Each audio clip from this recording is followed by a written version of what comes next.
Halo semuanya, ketemu lagi dengan saya Dedik Prianto di podcast Ruang Bola. Podcast ngobrolin sepak bola dunia, sepak bola Indonesia, dan sepak bola luar angkasa kalau ada sih. Tapi awalnya kok nggak yo. Aduh, itulah masalahnya Abang Indro. Oh ya, saya Dedik Prianto, saya nggak sendirian sama kawan saya Indro yang bukan warkop. Ya ini gloomy banget ya. Gua merasa juga, aduh, ini peristiwa yang ini podcast yang kesekian dan gue merasa masih apa ya? Jakarta panas ya. Panas banget. Hati kita. Hatinya juga panas. Hatinya panas dan aduh gitu. Nah, tapi gini, ada yang bikin gue semangat sih, karena kita nggak sendirian. Iya, betul dong pasti. Kita menampilkan tamu yang bukan kaleng-kaleng. Iya nggak? Oh tentu. ini tamu yang gue selalu lihat dia di sisi orang yang membawa harapan bagi kita. Sosok yang kalau lu pernah, gua nih ya, selama hampir 35 tahun gua hidup itu nggak pernah bermimpi kita sampai, bahkan mimpi pun ditijur, gua nggak pernah mimpi kita menginjak menuju Piala Dunia. Iya. Nah, sosok ini ada selalu di samping orang yang membawa kita ke dalam mimpi itu. Siapakah ya? Kita sambut bareng ya. Iya. 1, 2, 3, JJ. Apa kabar JJ? Baik. Apa kabar? Iya nih J, ini gue merasa kelabu banget nih. Hati kita ini merasa, aduh, tercabik-cabik gitu ya. Sama. Iya. Gue nangis saat itu. Oh Serius iya? itu. Gue nangis. Gue jarang banget gue nangis. Ada beberapa momen yang gue nangis gitu ya. Salah satunya itu di malam kemarin. Oh. Sama J. Kapan? Malam kemarin itu kapan? Malam peluit panjang wasit yang nyebelin itu. Oh, yang Irak. Ya, saya itu, juga sama. Oh, kamu juga nangis deh? Di lapangannya juga langsung. Di stadion ya? Saya kan stadion langsung. Oh iya. Gimana saat itu kondisi para supporter dan teman-teman? Ya sebenarnya memang lebih banyak fans Indonesia seperti biasa ya. Iya. Di luar negeri, dan saya ada di situ. Pas udah selesai nyanyi lagu kebangsaan di awal, itu udah kayak sedih banget kayaknya, kayak merasa sedih dan terharu juga sih. Dan berharapnya menang, tetapi dengan kalah, pemain-pemain datang kan, pemain datang ke supporter di depan saya persis, itu ada mereka gitu, dan seperti orang salah, padahal mereka nggak salah gitu. Nah, jadi itu yang kayak membuat kayak sedih, jadi nangis juga gitu jadi kemarin. Iya, bayangin deh. Jadi gue jadi sedih. Iya. Gue jadi sedih nih. Apa? Bayangin ya, seorang yang bukan dari warga kita gitu ya, bukan dari. Ya karena tadi cerita tuh, JJ ini kan lahir di Seoul gitu ya, tinggal di Incheon dan di Jakarta kebanyakan sekarang. Dan dia di Arab Saudi, di negara gurun pasir, menangis. Ikut datang ke sana ya? Menangis gara-gara bendera kita tidak bisa bersinar di Piala Dunia. Itu bagi gue, ini. Nah, J, ini kan mumpung kita ketemu nih ngobrol. Ini kan kamu kan di situ ya, gitu ya, saat pemain timnas itu datang setelah pertandingan gitu ya. Minta maaf. Gue itu lihat mimik muka dari Jay Izzes itu sedih banget. Tom Hain nangis. Yang lain-lain juga kayak kertas lusuh gitu. Itu yang kamu rasakan saat itu ya, sebagai orang yang ikut proses panjang kita. Apa J saat itu J? Saat di sana ya, pas udah kalah ya. Iya. Merasa kayak campur aduk sih. Memang gimana pun tim ini kan pernah kami bawa. Iya. Dan ya waktu itu kayak kita tuh happy dan bisa dapat hasil yang baik juga. Mungkin walaupun ada yang bilang itu berapa pertandingan tapi cuma dapat 6 poin doang gitu kan. Itu tapi ya menurut saya tetap merasa saya bangga, maksudnya kami bisa bawa tim ini, tetapi nggak bisa lolos ke Piala Dunia itu sangat membuat saya sedih, karena sebenarnya bukan karena saya nggak bisa di dalam timnya, tetapi para pemainnya itu loh. Saya tahu banget kan maksudnya para pemain gitu satu-satu seperti apa, dan pemainnya yang merasa sedih pasti paling sedih dan paling yang nggak bisa diungkapkan gitu maksudnya dalam kata-kata gitu kan pasti. Jadi itu yang kayak bayang-bayang, jadi otomatis jadi kayak saya juga ikut nangis sedih ya pas kemarin habis itu hari berikutnya juga saya bikin podcast kan sama Bung Harpa, sama Intan, sama teman satu lagi. Di situ juga saya mau nangis gitu. Maksudnya kayak kalau ingat-ingat kayak wah kayaknya mimpi hilang gitu langsung dalam sekejap gitu. Padahal kan maksudnya kita udah mempersiapkan dengan baik dan hasil udah bagus ternyata, tapi ya kita diganti oke lah nggak apa-apa gitu. Kita nggak apa-apa karena gimana pun yang penting Indonesia lolos gitu Piala Dunia gitu. Itu pun kalau lolos kan kita juga, maksudnya kami juga ada apa ya? Ada yang kita juga kerjakan untuk itu gitu, untuk Piala Dunia gitu. Berarti ya itu sesuatu yang apa ya bisa dibilang kebanggaan bagi saya juga gitu pastinya. Tapi kan dalam sekejap hilang semua, jadi itu yang kayaknya kayak merasa sia-sia dan merasa kosong gitu kayaknya. Gara-gara itu sih kayaknya membuat saya sedih gitu sih. Tapi setelah kejadian itu JJ hubungin STY mungkin menang. Oh, habis kalah maksudnya kemarin. Hubungin sih enggak, tapi kita masih aja kontak-kontakan memang tetap. Tadi aja coaching teleponku. Tapi bukan karena masalah timnas Indonesia, tetapi setelah kalah lawan Saudi Arabia, saya memang ada chat juga. Saya kasih tahu apa yang terjadi di lapangan kan, bergemar lagi gitu maksudnya nama coachnya. Jadi itu juga saya cerita aja, bukan saya suruh balik gitu, tapi ya saya kasih tahu aja ya ada hal-hal seru bagi coach ini kayaknya gitu, saya kasih tahu kabarin kayak gitu sih. Nah ini kita langsung masuk ke soal pemain ya. Tadi itu JJ bilang bahwa pemain-pemain itu dari semua kita ya, yang paling sedih kan pemain ya. Dia beberapa pemain yang kita tahu dia lahir di Belanda tapi darahnya ya Indonesia gitu. Dia memilih untuk menanggalkan semua yang ada di apa ya, kenikmatan sebagai seorang Eropa gitu ya, dengan paspor yang bla bla bla gitu ya, dan memilih JJ Indonesia. Nah cuman pertanyaanku gini, ini kan JJ balik dari Arab gitu ya, dan orang ikut di awal gitu. Ini ada satu hal yang membuat nama Sintayong kembali bergema, termasuk juga publik itu mengingat satu lagi yang dianggap ya, diduga sebagai penyebab Coach Shin itu dipecat lah oleh PSSI. Nah ini jadi belakangan itu gini J, ada 3 orang yang udah konfirmasi nih, bukan konfirmasi, membuka Asis lah gitu. Asis gitu ya, Asis itu ngomong tentang membuka lagi konflik Cina gitu ya, setelah kita kalah 2-1. Ada kemarin Andre Rosiade, dia ngomong bahwa ada orang yang bilang, pemain bintang asal Belanda gitu, yang bilang bahwa pilih saya kira-kira gitu, atau STY yang out. Ya, Bung Harpa juga dengan ngobrol dengan Bung Binder ya, terakhir itu konfirmasi juga hal yang sama gitu. Nah kita langsung tanya langsung nih Bang Indro, sebenarnya kalau mau dibuka orang itu siapa dan bagaimana konflik itu bisa terjadi saat itu? Sebenarnya ya saya nggak bisa sebut namanya jujur, karena gimana pun pemain itu, walaupun ya mungkin ada yang bisa sangka aja gitu kira-kira siapa, tapi nggak bisa sebut nama karena dia juga punya karir kedepannya juga.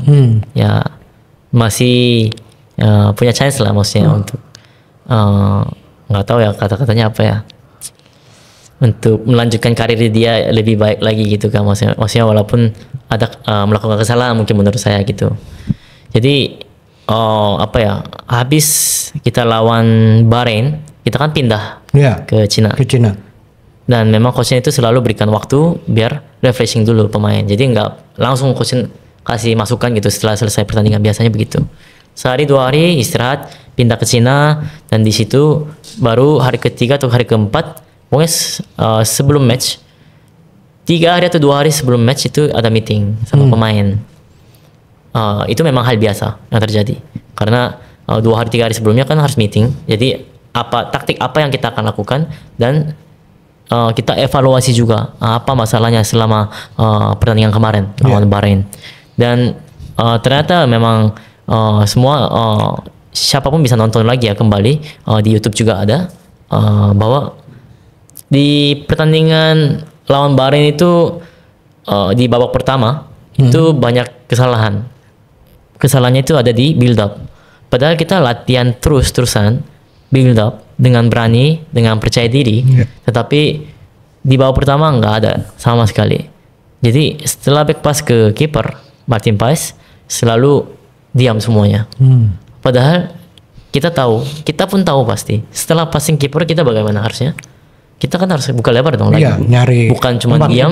Kalau Nyari diam posisi. otomatis lawan pressing, otomatis kiper tendang bola, jadinya Long ball. bola 50-50. Iya. Nggak tahu bola siapa. Tetapi kalau kita build up kan, kita bola kita. Dan kita juga berani. Kita juga, maksudnya coaching juga percaya sama pemain-pemain yang sekarang ini cukup punya skill yang baik sehingga bisa build up dengan baik gitu loh. Tapi ya itu ya terjadi masalah yang di build up dan coach ngomongin di situ saat meeting sama pemain di Cina. Omongnya memang agak keras. Ya omongnya kalian ya mau pemain sehebat apapun kalian harus lakukan apa yang saya minta gitu di sini. Intinya seperti biasa lah. Coachnya ya kadang memang ya itu hal biasa yang coach marah-marah gitu.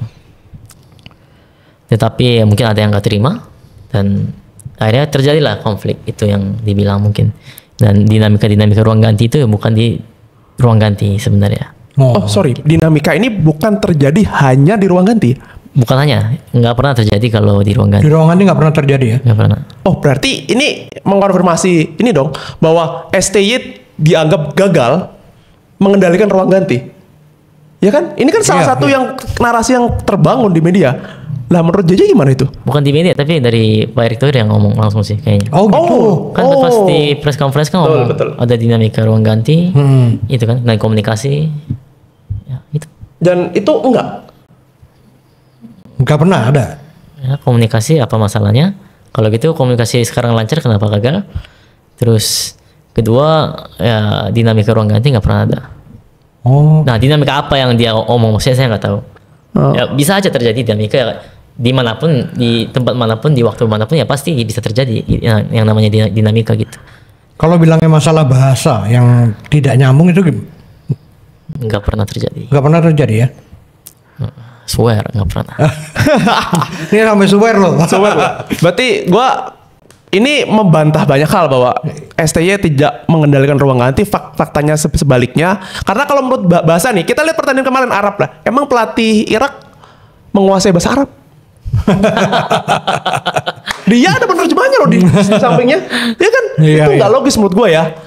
Tapi pertanyaanku ke JJ gini.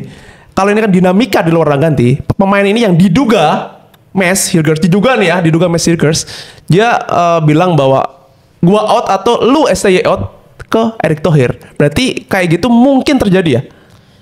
Mungkin kalau di ruang ganti apa ya? Nggak mungkin ya. Nggak mungkin di ruang ganti. Kalau di ruang ganti nggak itu- mungkin ya? Ya kalau ngomong itu nggak mungkin di ruang ganti. Mungkin di luar kali ya. Setelah selesai pertandingan. Di luar pengetahuan. Setelah selesai atau sebelum mulai pertandingan. Harusnya. Nggak mungkin di ruang ganti. Omong sama siapa? Nggak ada siapa-siapa kok. Karena halftime diganti dan ya, kita juga udah keluar semua buat yang ngurus pertandingan ya babak kedua. Ada siapa emang di dalam ruang ganti? Masa tiba-tiba telepon? Di tengah-tengah pertandingan kan nggak mungkin. Gitu ya. Mungkin setelah itu dia Mungkin bicara. sebelum. Oh sebelum. Mungkin. Oh Saya nggak tahu. langsung ke. Nah itu saya nggak tahu. Air. Kalau ini saya nggak tahu. Oh. Tapi yang jelas satu hal yang dirasakan seorang JJ adalah STY mampu mengendalikan para bintang ini di ruang ganti ya. Iya. Nggak ada masalah selama ini. Menarik ini, menarik. Mungkin ada, kan bisa aja pemain Iya. nggak terima. Dan setelah itu omongin di belakang. Ya. Ya dari pas ketika pelatihan pertama di Indonesia aku kan datang. Aku datang sampai pemain-pemain tuh para pemain yang tadinya dilatih sama Simon McNamee terus dilatih ke STY itu banyak yang muntah juga sih. Muntah karena memang kecapean. Nah, itu kan kerasnya STY ketika melatih. Itu di ruang ganti sempat juga terjadi misalnya hal-hal yang perkataan keras atau seperti apa gitu nggak? Menurut saya itu wajar sih. Wajar ya? Ya dinamika seperti itu mah wajar. Maksudnya bisa aja keluarnya kata-kata kasar mungkin ke pemain lain. Kalau ke pelatih nggak mungkin. Ke pelatih. Tapi kalau dinamika seperti itu mah ya bisa terjadi di dalam, kan apa yang terjadi di dalam lapangan kan itu harus evaluasi di dalam di ruang ganti. Ya, itu sih yang mungkin dilakukan, tapi selama ini sih ya nggak ada sama coach sih Sama coachnya di nggak ruang ada. ganti. Oke. Di ruang gantinya nggak ada. Berarti kalau di ruang ganti, kalau di luar ruang ganti, ini kan dianggap beberapa bintang atau diduga. Bahkan spesifik nih, Andre itu bilang 1 pemain gitu. Yang itulah sosok itu yang diduga itu Messi Girls ya, diduga Messi Girls. Sikap STY gimana? Ketika apa dia terinformasi bahwa ada bintangnya yang kira-kira komplain gitu ya ngadu lah. Ngadu ke federasi gitu ya, ke orang nomor satunya gitu ya, bahwa lo pilih gue atau STY nih gitu. Gitu. Itu gimana sikap STY ketika mendengar itu? Kalau mendengar itu mungkin nggak pernah, menurut saya.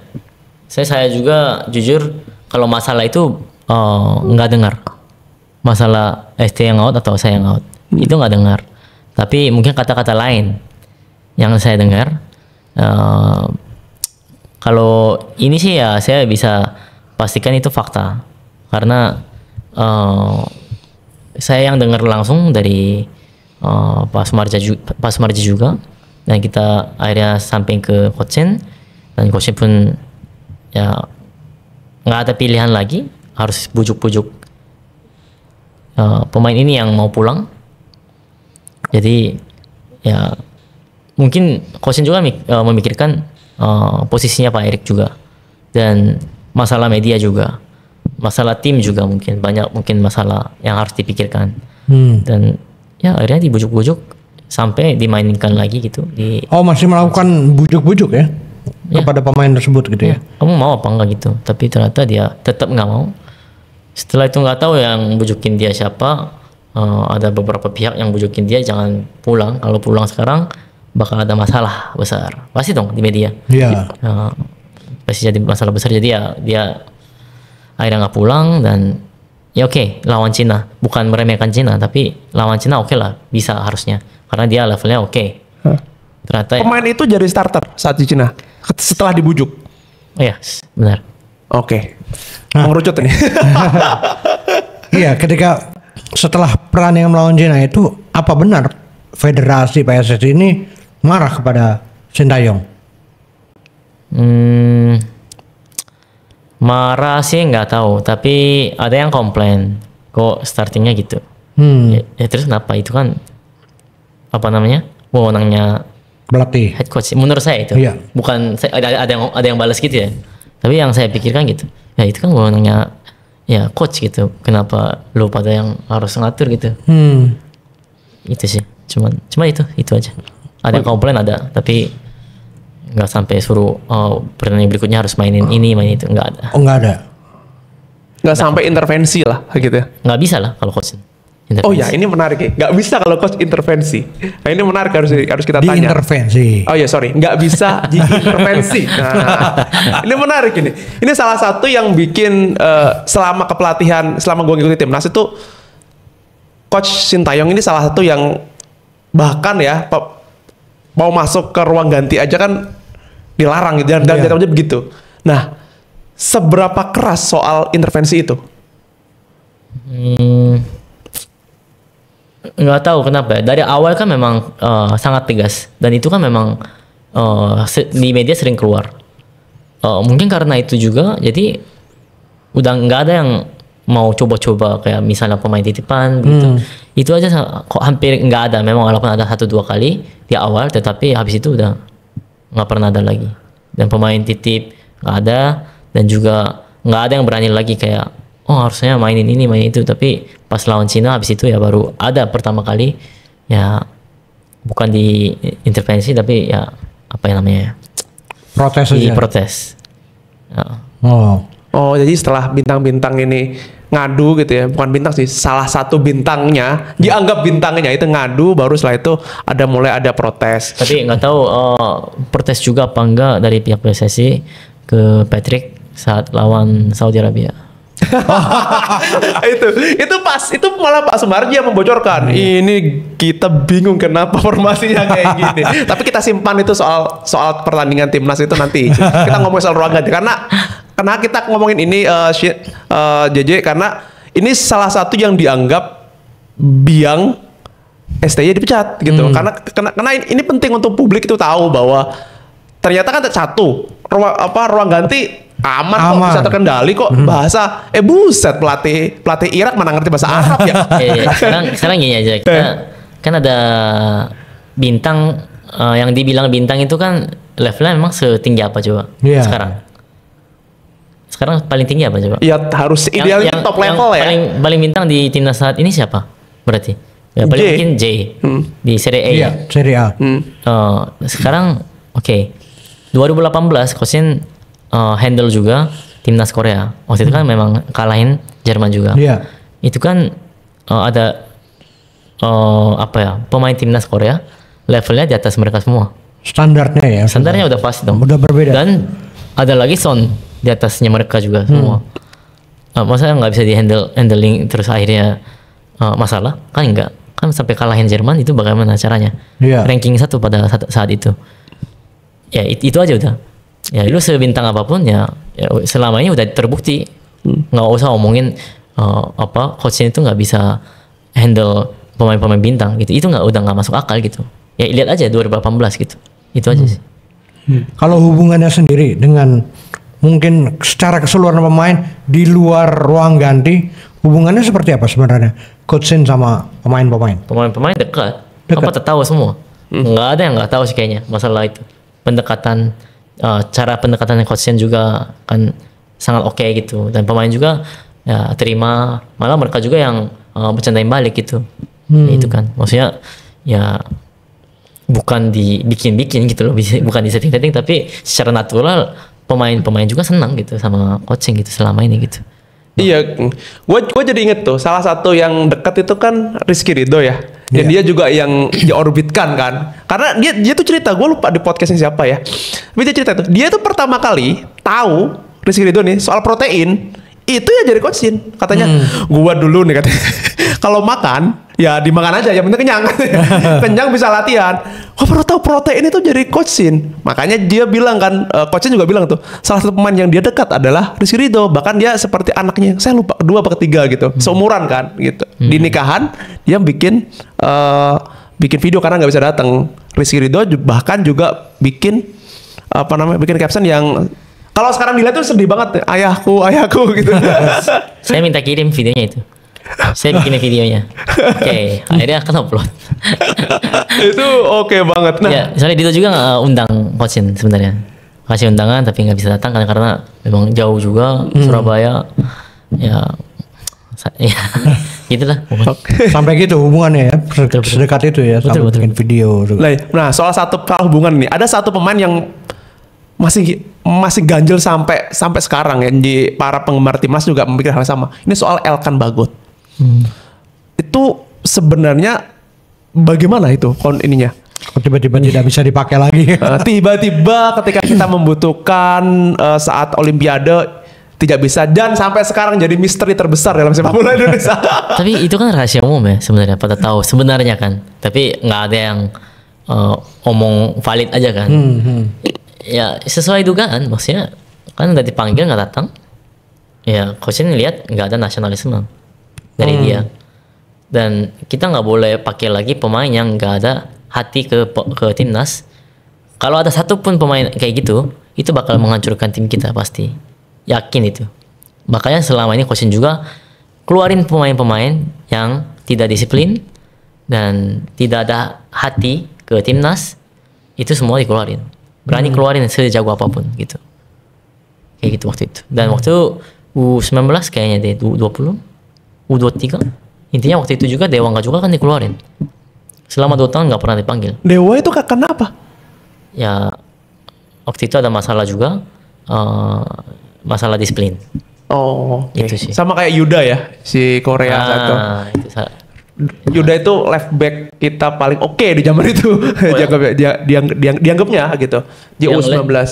back kiri. Back kiri ya. Enggak juga. Ini keterangan dari Rizky Ridho soalnya, keterangan Rizky Ridho gitu katanya. Mungkin Rizky Ridho yang mungkin bacanya begitu. Mungkin. Ini dari dalam nih. Masih muda mungkin, jadi Rizky Ridho masih muda, jadi kita kan lihatnya beda pasti. Iya. Ya, jadi saat itu dia cerita itu di Rizky Ridho di podcast. Oh ya, di podcastnya Mamat. Dia cerita bahwa dia bingung Yuda ini kelari terus dia jago, tapi dia akhirnya kan di take out gitu ya. Ternyata terbukti dia indisipliner gitu. Gitu. Nah itu kan waktu Coach Sintayong kan lebih sering di Indonesia lah ya. Pas saat melatih Indonesia. Kalau dia sendiri melihat misalnya Liga Indonesia sendiri milih pemain-pemain dari situ, itu dilakuin gak sih? Pasti dong, pasti dong. Dan pencar-pencar pelatih-pelatih biasanya. Dan memang pertandingan biasanya di Jakarta kan pasti ada selalu. Jakarta, Pakansari, Tangerang. Itu pasti ditontonin sama pelatih-pelatih. Ya coaching juga kalau coaching khususnya biasanya di Jakarta aja gitu biasanya yang dekat.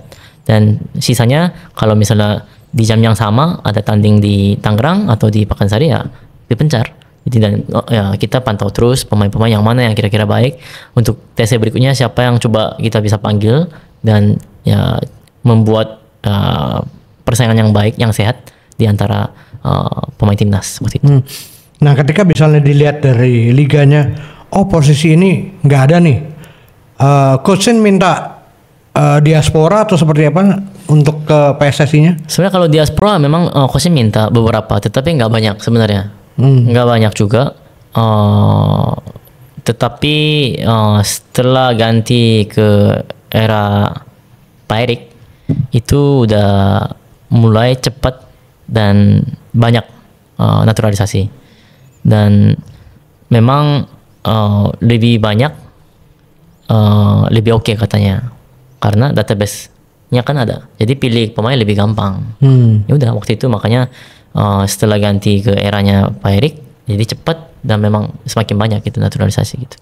Siapa yang paling diinginkan dan berhasil dan gagal? So, tapi sebelumnya memang coachnya nggak setuju sebenarnya. Gimana? Semuanya dinaturalisasikan gitu.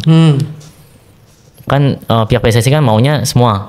Udah yang penting yang mau, yang bisa kita bujuk dan naturalisasi. Tapi kalau coachnya nggak mau, karena coachnya itu lihat juga pemain-pemain. Karena misalnya ada yang setara juga mungkin di Eropa, itu nggak butuh gitu kita. Yang benar-benar khas aja gitu, yang benar-benar bagus gitu di atas standar Liga 1 lah pokoknya. Jadi nggak mau semuanya dinaturalisasikan waktu itu memang. Oke, ini jadi menarik ini. Iya, Karena ada satu pemain yang dianggap dia naturalisasi tapi dalam tanda kutip ya tidak terpakai, ya kita sebut Eliano lah gitu ya. Eliano sekarang main di Persib Bandung gitu ya.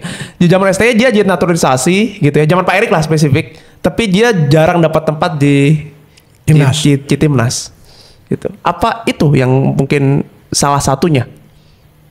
Bisa jadi, tapi ya ini nggak bisa bantah juga. Memang coachnya udah tanda tangan masalahnya.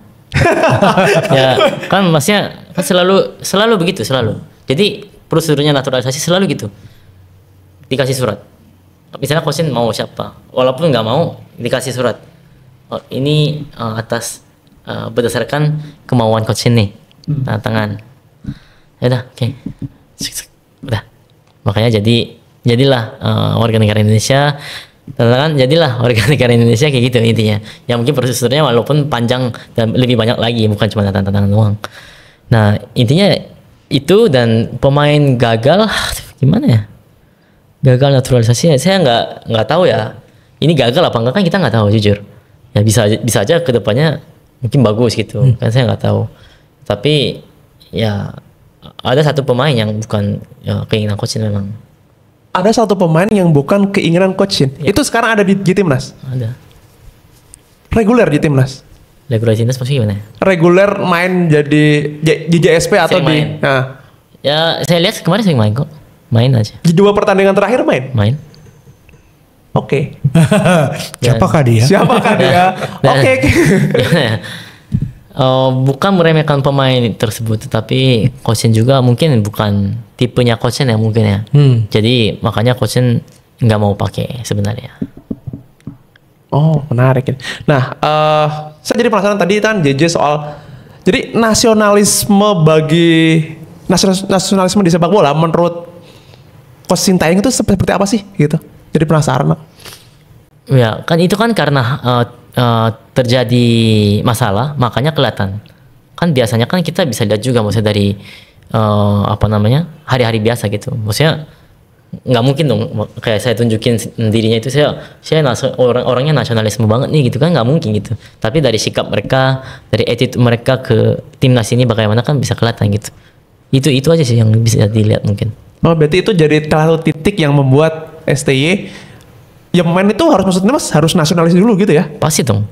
Kalau enggak mah, makanya kadang saat naturalisasi mungkin dulu kan banyak yang bayar ke pemainnya biar pemainnya mau. Oh, sebentar. Kita pertanyaan. Berarti dulu ada naturalisasi yang mungkin diduga dibayar gitu ya. Dulu. Oh, dulu Bukan banget. saat ini Oke. ya, dulu. Itu pasti ada sih katanya. Saya udah pernah dengar. Dulu pasti ada dan kayak kadang dikasih apartemen, dikasih Fasilitas ya. fasilitas apapun gitu kan, mau dalam bentuk uang gitu kan, dikasih gitu. Tapi nggak tahu sekarang ya, jujur saya nggak tahu kalau ini.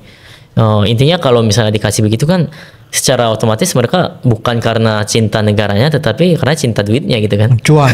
Ya cuan sekalian ya mungkin mikir-mikir kayak bisnis di Indonesia kayaknya oke juga, kayak ada Bali juga kok. Nah. Jadi kayak gitu kan. Jadinya nggak ada nasionalisme gitu takutnya. Tapi sekarang nggak tahu, saya jujur prosedurnya bagaimana, prosesnya seperti apa saya nggak tahu. Oh, oke, menarik. Nah, pernah dengar juga kalau Mark Klok mengatakan bahwa Sintayong adalah pelatih yang diktator. Ya. Gimana aja? Ya udah omongin itu dulu kali ya. Diktator.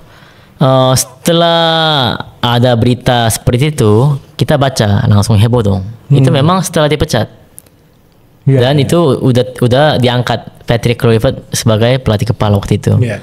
Kok setelah diangkat baru dia omong seperti itu sih gitu, yang kita bingung dan kesel.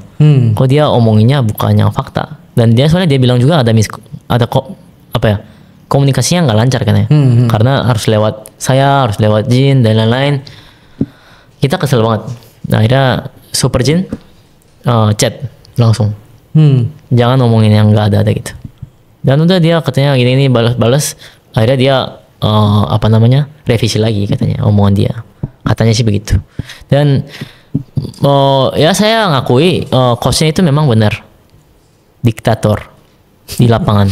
Di lapangan keras. Apa itu maknanya? Di dalam Apa itu artian maknanya? keras ya. Ya nakoda itu harusnya satu orang dong Iya. di lapangan. Kalau bukan diktator ya nggak nurut sama dia, ya gimana? Pencar dong, nggak jadi satu. Dengan ada diktator satu bisa menjadi bisa menjadi satu. Tapi kalau nggak ada diktator ini, ya mungkin di lapangan mungkin bisa pencar-pencar. Pikirannya juga, mentalnya juga. Soalnya menurut saya juga memang taktik dari coachnya itu penting, tetapi lebih penting bukan taktik, tetapi mental. Pembentukan mental pemain itu bagaimana? Itu yang menurut saya paling penting. Karena misalnya kemampuan Yamal 70%. Dia 70%. Tetapi coachnya memilih mereka daripada yang 100% dia. Karena mental mereka bisa dibangun, bisa dibentuk, dan ketika mereka menjadi satu, itu sinerginya bukan 70% tapi jadi 120%. Lebih dari dia gitu. Oh. Itu yang coach incar, dan dia jago sekali menurut saya membentuk mental pemain itu seperti itu. Nah, soalnya tadi juga memang saya habis podcast memang bilang saya baru 3 minggu yang lalu ketemu juga sama namanya Lee Yong-pyo. Lee Yong-pyo itu pemain legend 2002. Masuk 4 besar. Ya? Iya betul. Lee Yong-pyo. Betul. Kemarin ketemu saya kerja bareng hampir 3 hari. Dan dia yang cerita, dia puluhan pelatih dia ketemu. Dan cuman ada 2 pelatih doang yang membuat dia itu mati-matian di lapangan. Mati-matian itu maksudnya dia boleh mati juga kalau untuk pelatih ini. Itu dia bilang begitu. Cuman 2 pelatih doang. Jadinya bagaimana? Mati-matian berarti jadi lebih All out. Bukan all out cuma kerja keras biasa aja gitu, tapi benar-benar mati-matian buat pelatih ini gitu. Itu cuma 2 doang dari puluhan pelatih yang dia ketemu selama ini gitu. Nah, menurut saya coachnya itu jagonya itu. Jago membuat pemain itu menjadi satu dan mentalitinya kuat dan mati-matian buat coachin gitu. Siapa itu 2 itu selain coach Shin? Oh enggak, 2 itu pelatih berarti kan coaching kan bukan kan sejamannya kan kalau Yong-pyo. Satunya Gus Hiddink. Oh, yang membuat mereka jadi sampai ke masuk 4 besar ya. Dan satunya nggak tahu, saya nggak diceritain siapa.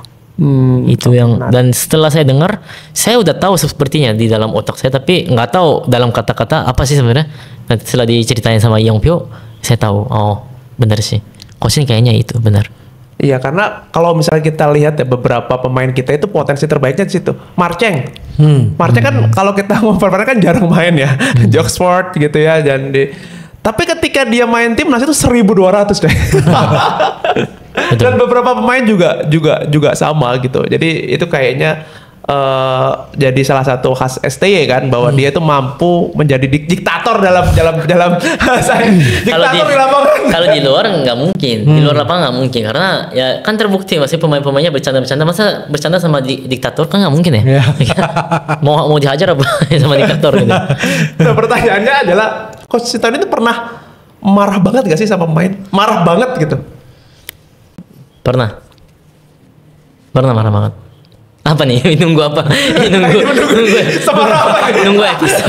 Nunggu episodenya kah? Ya pernah marah banget, serius. Marah banget pernah. Ada 3 kali kayaknya. Nah, kalau sama lu J sebagai penerjemah, salah menerjemahkan atau seperti apa? Kalau salah menerjemahkan nggak mungkin dia tahu dong. Bener. Ya, nggak tahu kan nyuruhnya ke kanan, taunya ke kiri. Nggak mungkin dong. Nggak mungkin dia tahu kalau salah menerjemahkan. Tapi kalau kadang misalnya ada kerjaan yang nggak dikerjain atau lupa apa, ya pasti dimarahin pasti. Tapi coachnya itu ya begitu orangnya. Orangnya marahin di depan, marah banget gitu di depan. Habis itu selesai, udah di situ. Habis itu ya berikutnya udah hilang. Jadi kayak teman biasa lagi gitu. Ya orangnya enaknya begitu. Jadi sekalian harus minta maaf. Udah belajarnya di situ sama coachin. Kadang orang kan cari alasan. Mau cari alasan. Kan pemain Indonesia seberapa banyak gitu kan selamanya ketemu gitu 5 tahun. Ya banyak alasan ini, alasan itu, alasan. Udah nggak usah alasan gitu. Minta maaf, kamu jangan ulangi lagi dan evaluasi aja gitu. Itu kan gitu. Itu namanya gentle gitu. Jangan lu alasan-alasan terus ini itu. Kayak cewek aja lu gitu. Itu yang coach nggak suka. Makanya coach ini kayak ajarin mereka itu kayak gitu. Jadi sekarang pemain-pemain yang mungkin dekat sama coach, walaupun mereka melakukan kesalahan, mereka pasti tahu coach seperti apa. Jadi mereka langsung minta maaf dan dia bilang pasti nggak akan ulangi lagi gitu. Kecuali yang marah-marah itu akhirnya. Ya, Oke, jadi ini terakhir gitu ya untuk kita ngobrolin soal konflik STY gitu yang dianggap konflik gitu ya. Gue itu selalu penasaran ya soal roadmap STY. STY kan membangun selama hampir 5 tahun ya.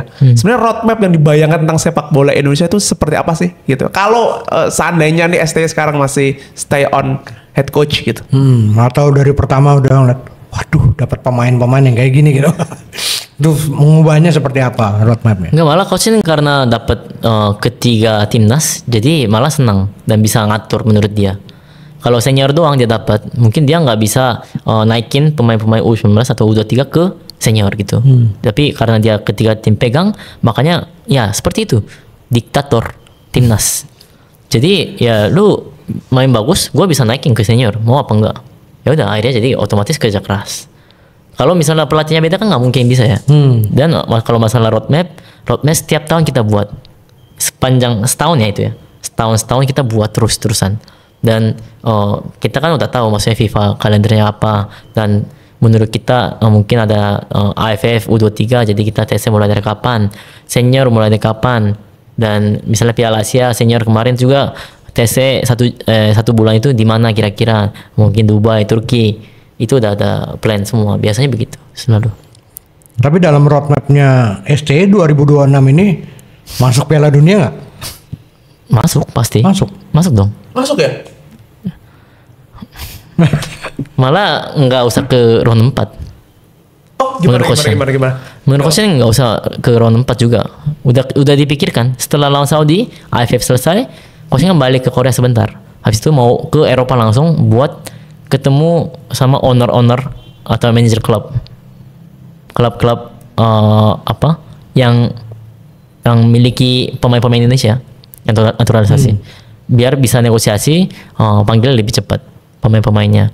Soalnya kalau negosiasi sama klub daripada orang PSS yang datang, lebih baik pelatihnya yang langsung datang, negosiasi itu lebih kelihatan ketulusan. Jadi klub-klub kadang bolehin dan lepas pemain lebih cepat gitu. Jadi apalagi kan soalnya lawan Australia itu kemarin sangat penting yang kalah 5-1 itu. Iya. Itu sebenarnya sangat penting pertandingan. Itu menentukan kita bisa lolos langsung atau enggak sebenarnya waktu itu. Dan coachnya berani waktu itu. Dengan pemain-pemain sekarang kita setidaknya bisa seri di Australia. kandang ya waktu itu. Dan sudah direncanakan bagaimananya. Tetapi ya udah terjadi begitu dan karena kita peringkat 3 kan ya waktu itu. Iya, Dan kalau misalnya kita seri atau enggak kita menang Australia, otomatis pasti peringkat 2. Sisanya itu kan di home semua. Iya kan ya? Iya. Kita Cina, Bahrain, Kecuali Jepang. sama ya Jepang. Ya Jepang kan away. Kalau Jepang itu nggak dipikirin sebenarnya jujur. 3 pertandingan itu sangat penting untuk lolos ke Piala Dunia langsung dengan peringkat 2 waktu itu. Tapi kan itu kan cuma mimpi aja kan. Mimpi. Ya mungkin bisa juga ya gagal, bisa juga gagal. Ya, kita nggak ada yang bisa prediksikan masa depan seperti apa gitu. Jadi roadmapnya emang 2026 lolos Piala Dunia langsung di round 3. Round 3. Termasuk selama 10 tahun gitu, coach mikirin itu gak sih 10 tahun timnas Indonesia, 10 tahun sepak bola Indonesia? Intinya lolos Piala Dunia udah. Itu dulu. Gitu ya? Iya. Menarik. Termasuk Piala Asia 2027 juga ya. Itu kan udah lolos kan ya. Jadi Udah lolos. ya, tapi kan kita nggak usah mikirin itu dulu. Mikirin ini dulu aja. Piala Dunia ini paling besar kan daripada Piala Asia sebenarnya. Itu kan dan ini pun sejarah dan coachin pun mau jadi pelatih pelatih Korea yang pernah bawa timnas lain ke Piala Dunia sebagai pertama kalinya. Soalnya di pelatih Korea nggak pernah ada yang bawa timnas luar terus bawa ke Piala Dunia, nggak pernah. Itu yang pengen coachin incar dan mau bikin apa namanya satu garis CV ya Piala Dunia gitu kan bawa timnas Indonesia. Tetapi itu yang gagal. Mungkin menurut saya nggak pernah tanya, tetapi menurut saya itu yang mungkin paling menyedihkan menurut saya. Padahal bisa dicapai menurut coach waktu itu. Oh itu berarti apa ya? Hardest life ya, bukan hardest life ya. Apa? Itu hal yang salah satu paling berat dalam momen hidup seorang coach Shin. Dan mungkin JJ kali ya. Gimana JJ? Ya saya juga kehilangan kerja. Sedih. Ya campur aduk semua. Ya setiap bangun pagi kayak ini mimpi nggak ya?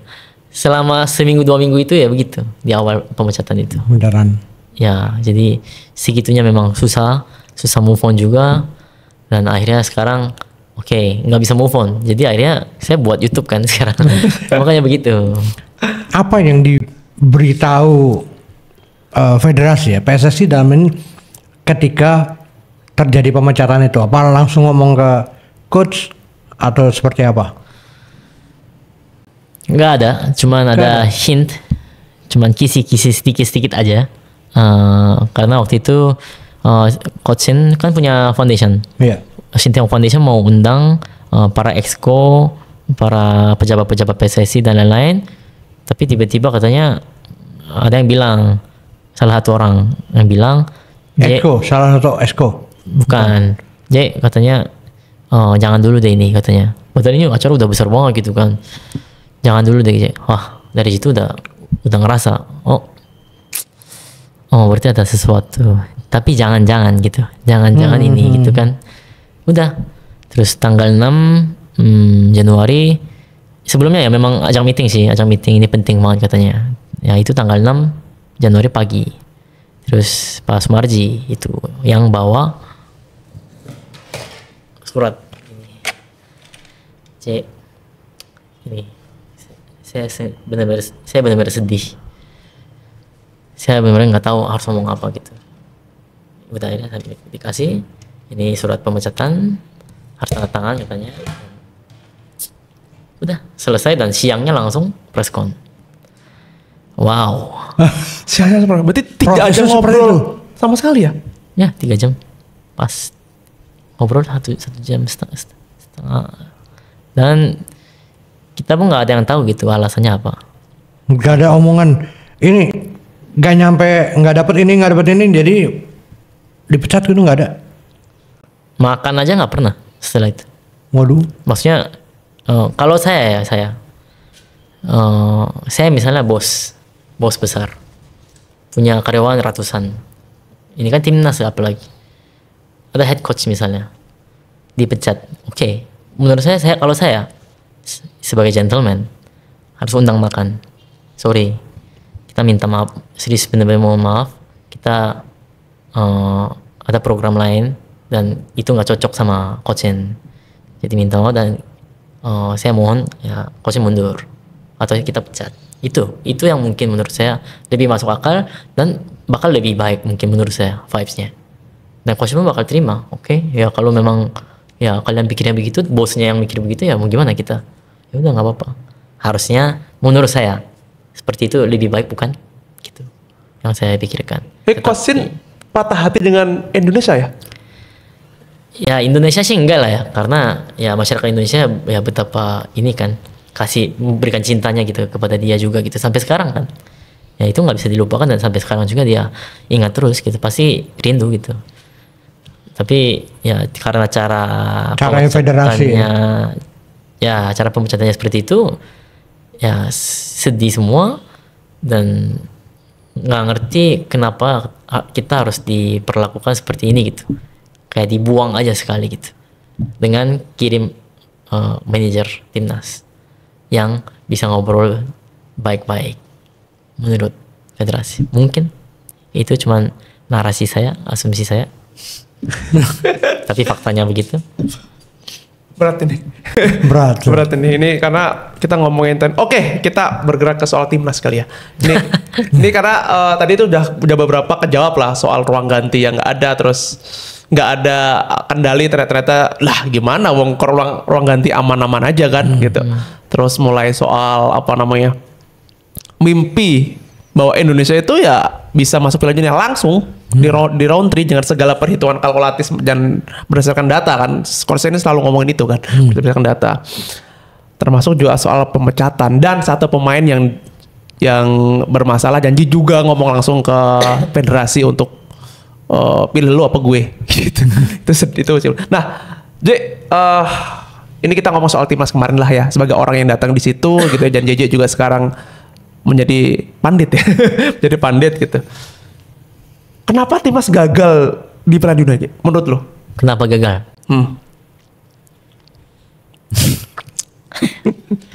Karena kalah. Itu benar jawabannya. Coba. Ini di sini ada senior saya, jadi boleh mungkin berikan pendapat dulu seperti apa. Nah, lu berarti. Baru saya jawab mungkin. Nah, dulu kan melihat pertandingan pertama di Atmajaya kan, nonton lawan Australia. Iya. Di Atmajaya nonton bareng Coachin di Atmajaya. Terus ngelihat dari pertandingan itu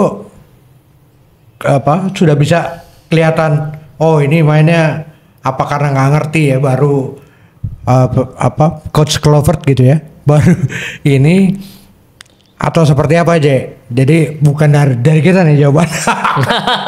Muter-muter ya. Kalau kalah ya kalah. Kalau masalah karena kalah ya iya gitu kan. Kalau dari pertama ngelihat, waduh lawan Australia kok begini mainnya ya gitu, berubah. Australia menang Cina, menang Bahrain sama. Walaupun bukan saya lihat menang kalahnya ya, tapi setelah saya analisa, jujur belum dapat apa maunya Patrick dalam lapangan. Warnanya dia itu nggak kelihatan. Misal warnanya coach itu ya mungkin seperti bertahan, lebih bertahan, setelah itu counter attack gitu. Tapi yang ini memang dia mid block. Tapi pas mid block itu nggak ada pressing yang keras ketika bola masuk ke tengah, dan juga ketika menyerang ya build up sampai tengah oke, sampai ke samping oke, tapi setelah bolanya udah ke samping ke situ nggak tahu mau ngapain ini.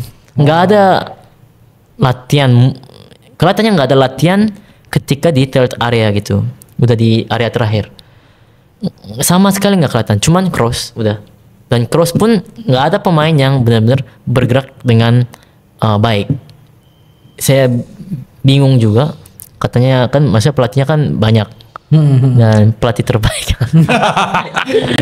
Pelatih terbaik 3 jadi 1 katanya kan terbaik. Nah, padahal menurut saya asisten pelatih timnas era coach itu lebih baik. Mungkin udah pernah cari tahu tentang asisten pelatih era coach? Ya ya. Ya, sama asisten pelatih saat ini mungkin lebih baik ya asisten Sinteyong harusnya. Menurut saya pengalaman pun lebih banyak dan ya pelatih fisik aja Olimpiade Piala Dunia datang semua kok dia mah.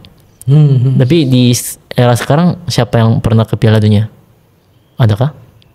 Ya cuma Patrick Kluivert jadi asistennya itu kan di Perjanjian 14. Nah, jadi mungkin ada asisten pelatih yang bagus katanya kan, Alex yang Pastoor. dia kan di Ajax ya, klub kan. Timnas dia pernah kah? Enggak pernah. Timnas soalnya beda banget soalnya sama klub, ngatur klub. Karena klub itu setelah kalah sekali masih ada kesempatan banyak. Tapi kalau timnas sekali kalah selesai. Itu yang mungkin nggak paham juga. Dan bagaimana harus kontrol fisik para pemain itu mungkin nggak tahu. Dan ya maksudnya nggak, pasti klub juga nggak jauh-jauh dong pindah gitu. Paling di satu negara itu. Nah ketika pindah jauh, bagaimana harus kontrol fisik pemain, makan pemain, segala sesuatunya mungkin menurut saya itu yang mungkin kurang ya, karena nggak ada pengalaman di timnas lama ya, jadi begitu menurut saya. Tapi ya asisten pelatih ya Sinteyong semua ada pengalaman timnas. Dan apalagi yang coach Om terakhir masuk itu yang pelatih striker, dia kan memang baru habis main Piala Dunia juga 3 kali dia main malah. Apalagi dia tahu dong berarti caranya harus bagaimana ketika vibes-nya seperti ini, kualifikasi seperti ini ya bagaimana kalian harus mentalnya bagaimana. Itu yang mungkin harus bisa kok dikontrol dengan baik. Dan sekarang bersaing sama Egy, Witan, kaki kiri semua kalah sama dia sampai sekarang. Itu makanya maksudnya ya kalau dibilang 3 asisten pelatih itu siapa yang ngomong ya? Ya aja pandit lah gitu. Bukan, Arya Sinulinga. Oh ya salah satunya. Ada pandit juga deh. Ada pandit, ada Arya Sinulinga. Ada Coach Justin kan gitu ya. Coach Justin bilang. Iya ya benar. 3 pelatih gantikan 1 Sinteyong katanya. Astagfirullah. Ini gua bener. Nah itu makanya itu yang kayak ini apa ya, mainin apa ya, kata-kata kayak ini. Ya nggak tahu ya saya kenapa harus begitu tanpa analisa baik-baik gitu. Kalau saya bantah waktu itu ya mungkin semua bantah, tapi kan ya nggak perlu saya harus bikin ribut gitu di sini kan gitu. Ya menarik karena kalau kita lihat perubahan, gua tuh yang paling aneh itu sebenarnya kan gini ya, ini kan strike, ini kan dianggapnya salah satu omongan saat itu ya, dianggapnya adalah pelatih ini kan legenda dan striker gitu ya, dianggapnya bisa memperbaiki urusan striker kita yang emang ya kita harus fair lah. Salah satu titik kelemahan STI adalah tidak melahirkan striker gitu. Kita harus fair ngomong gitu. Dan ini dianggap mampu memperbaiki itu gitu. Dan ternyata tidak ada gitu. Tidak ada. Praktis cuma oleh Romeni gitu. Yang mampu gitu mencetak gol. Selebihnya kan enggak. Jadi ya apa bedanya? Selain itu bahwa secara taktikal ini kan aneh. Jadi gua kalau lihat lawan Arab ini kayak pemain ini pada LDR. Jauh-jauh kan. Itu hal yang di eranya STI itu nggak ada itu. Maksudnya saya juga sempat analisa memang pertandingan lawan Saudi. Di YouTube saya juga ada. Ini saya nggak mau banding-bandingin jujur. Tapi ya setelah saya analisa mungkin bisa nonton kembali ya pertandingan itu kan di YouTube semua ada ya. Jarak saat bertahan itu terlalu jauh, 40-50 meter. Itu nggak masuk akal. Organisasi sama sekali nggak ada. Artinya sejauh itu dari lini belakang sampai lini depan itu jauh banget. Artinya banyak ruang kosong di sini. Ya dimainin sama Saudi ya enak banget, gampang gitu jadinya. Tetapi coba lihat kembali lagi YouTube persis tahun kemarin di Saudi di stadium yang sama juga mainnya. Gimana 20-25 meter terus jaga jarak terus-terusan. Saya ambil beberapa momen sengaja sampai menit ke 87 juga saya ambil, tetap juga sama main terus begitu. Itu yang dijaga mungkin untuk bertahan dulu ya. kalau ngomongin organisasi. Ya itu yang mungkin di era sekarang kurangnya itu, yang jaga jarak antara lini sih sebenarnya. Jadi kayak LDRan gitu loh. Betul. Itu. Soal ini juga sih, apa itu? Kan salah satu yang diomongkan adalah akan memilih pemain-pemain yang punya jam terbang atau menit bermain tinggi gitu ya. Tapi kan itu juga enggak. Nah, cuman itu bukan yang bikin aku penasaran, justru ini aja pemain-pemain yang dulu diorbitkan gitu ya oleh ini bukan membandingkan, tapi kita melihat komposisi pemain kan, ini fakta kan. Beberapa pemain yang yang oke malah enggak gitu. Dan beberapa pemain yang di saatnya zamannya STYS ini dicoret justru sekarang dipanggil dan buruk kan. Kita ngomong ya, Mark Locke itu bingung saya itu posisinya. Padahal di situ ada dulu harusnya kan ada Ivar Jenner. Terus dalam posisi yang krusial kita pakai pivot yang tidak pernah dipakai sebelumnya, ya kan? Ya double pivot saat lawan Arab lah. Arab. Pelupesi sama Mark Locke. Itu kan tidak pernah sama sekali. Iya, nggak pernah sebelumnya. Itu aneh banget itu. Ya, kita nggak tahu perbandingan, tapi menurutmu gimana itu? Mungkin uji coba kali ya menurut dia. Nah itu tuh uji coba. Kita ngapain dong uji coba itu? Kita udah pertandingan penting menentukan, langsung uji coba. Yang pasti pun belum tentu kita bisa menang gitu kan. Ya nggak ngerti juga sih kenapa ya. Dan ya pemain-pemain yang nggak dipanggil tadinya dipanggil lagi kan ya maksudnya. Iya, Seperti Mark Locke, Lili Beckham, Lili Pali. Siapa lagi ya? Ya kayak gitu kan, tiga itu. Ya lihat, nonton kembali pertandingannya. Bukannya meremehkan, mereka bagus, pemain bagus, saya ngakui mereka bagus, tetapi untuk pertandingan internasional masih belum, karena tempo berbeda jauh. Mungkin tempo Liga 1 masih bisa bersaing menurut saya ya, tetapi kalau udah ke internasional itu beda banget. Kecepatan, quality pemainnya seperti apa, itu tergantung kualitas kemampuan pemain lawan akan menentukan temponya secepat apa. Pasti kita salah kontrol sedikit aja langsung di pressing dan kehilangan bola. Tapi kalau Liga 1 mungkin salah kontrol sedikit pun ya nggak masalah, karena ya pressingnya nggak terlalu kencang dan juga pemain lawan ya mungkin kualitasnya nggak segitu bagus gitu. Ya itu yang mungkin harus diadaptasi cepat, tapi nggak ada waktu juga. Ini cuma FIFA Matchdays dan penentuan siapa yang masuk Piala Dunia, tapi tetap uji coba sepertinya. Itu ya, kita jujur ya, sebenarnya kan di benakku sebagai orang yang bertahun-tahun nonton timnas Indonesia, bahkan dalam takutnya pernah kita sama-sama berjuang sebagai supporter, kita mengorganisir teman-teman gitu ya, bikin gerakan gitu-gitu ya. Ini yang tidak pernah terpikirkan dalam otakku tuh, kita sedekat ini dalam Piala Dunia gitu. Makanya ketika diganti, ini kita ngomong itu diganti terus dijanjikan bahwa hanya ini the only way, gitu. Satu-satunya cara untuk kita masuk Piala Dunia adalah mengganti di tengah jalan, ya kan? Satu-satunya cara loh saat itu. Katanya gitu. Tapi ada yang bilang juga katanya siapa yang suruh mimpi gitu kan? Siapa yang suruh mimpi? Ya itu Piala Dunia ya dipikir gampang gitu. Nanti videonya dimasukin ke sini. Betul, kita cek nanti. Oke. Ada satu pertanyaan nih yang sebenarnya mengganggu gue dari dulu ya. Karena waktu saat Kanjuruhan itu terus terang permintaan kita ya ganti ketum PSSI, ya kan? Iwan Bule saat itu.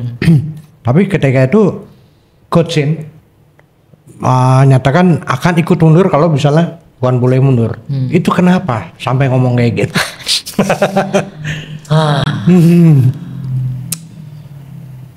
Waktu itu Kanjuruhan itu terjadi karena ini tembakan gas air mata.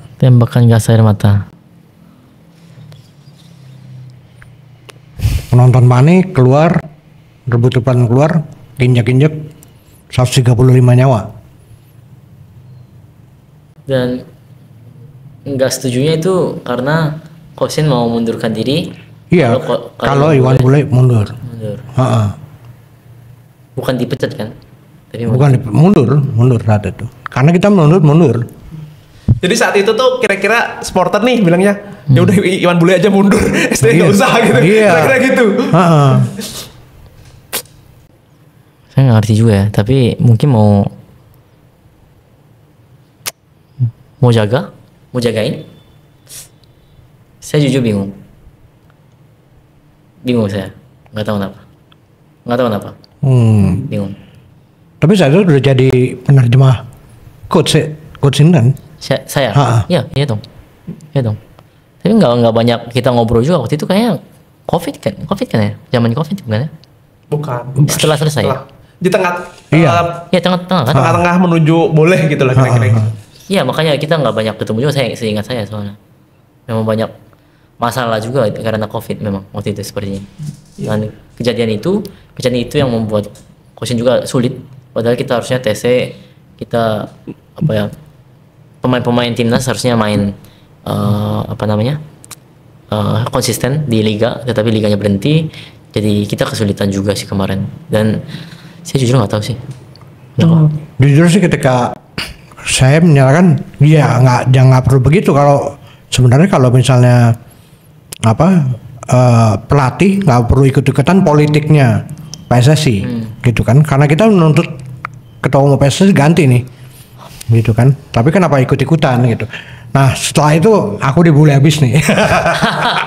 tapi coachnya ya nggak mungkin ya, pastinya nggak mungkin ikutan politik. Nah coachnya pun nggak suka kayak politik main politik begitu.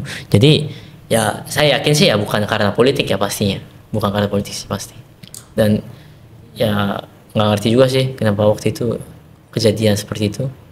Dan Pak Iwan kapan mundur ya tiba-tiba ya? Ya 2022 ya. 23. Ya. 2023 Pak. Ya Ferdinand.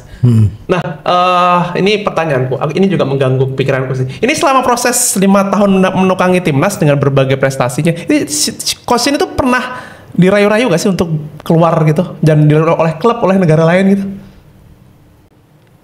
Nggak tahu. Belum tahu ya? Ya mungkin agennya yang tahu ya.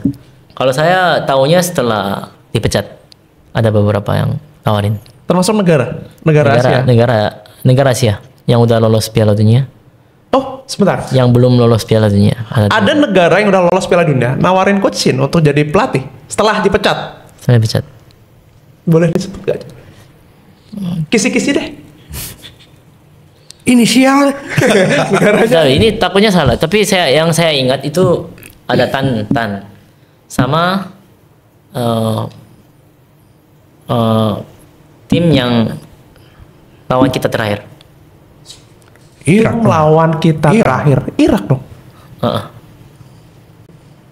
Sebentar, ini main blow gini. Jadi sebentar, ini tenang. Jadi Irak yang mengalahkan kita dan akhirnya dia mengambil pelatih dari Australia. Pernah menawari coach Shin untuk jadi pelatihnya? Iya, tawarin doang ya. Itu kan baru tawar. Belum ada negosiasi apa-apa karena memang waktu itu baru aja ini dipecat dan masalah kompensasi dan lain-lain. Jadi itulah. ini fakta baru bahwa tim yang barusan mengalahin kita ternyata juga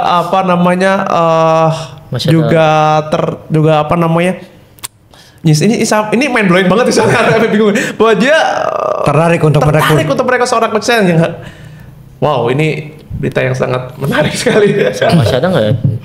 Chatnya ya, oh, sampai dicek ini sama JJ nih untuk konfirmasi gitu. Irak coy, yang kita selalu dibantai gitu. Sama Tantan itu belakangnya Tan.